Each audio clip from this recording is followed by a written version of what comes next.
A new report shows the Sequester budget cuts did not hurt the nation after all. President Obama had issued dire warnings about a terrible impact. He had claimed, among other things, that the Pentagon would not be able to pay for health care for service members and that 600,000 low-income families would lose food aid. But the predictions did not come true. In fact, the Washington Post reports that most agencies made do. For example, the Justice Department cut $300 million from already expired expenses. It also cut $45 million that was allocated for detainees who don't exist. And the U.S. Geological Survey slashed nearly $3 million in conference expenses. Joining us now with more is Bill Frezza, a Boston-based venture capitalist and a fellow at the Competitive Enterprise Institute. Well, Bill, $85 billion did sound like a lot of money, so how come it didn't hurt the economy?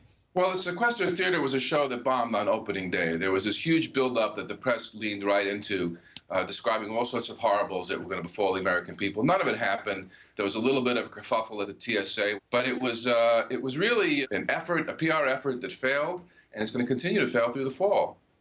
The federal budget is massive, so how much more could be cut without hurting the country?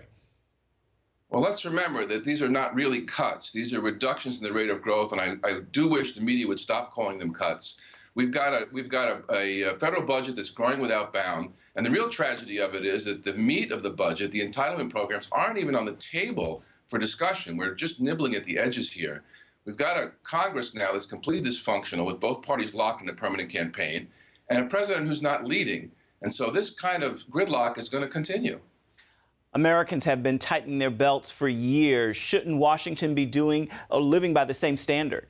Washington will never live by the same standards the rest of the country lives. Just look at how the economy is booming in Washington while the rest of the country is suffering. We've got swollen capital syndrome. We've got entitled congressmen who are there for life thanks to gerrymandered districts and so few competitive races. And so we have got to learn to live with a permanently dysfunctional government.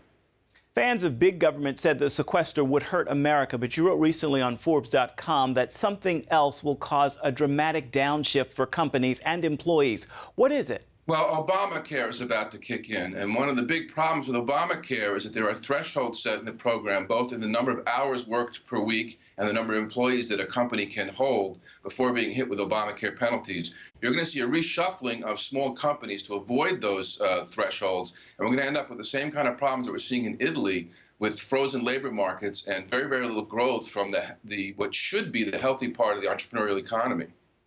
The Competitive Enterprise Institute has released its 10,000 commandments exposing overregulation in America. What is the top highlight?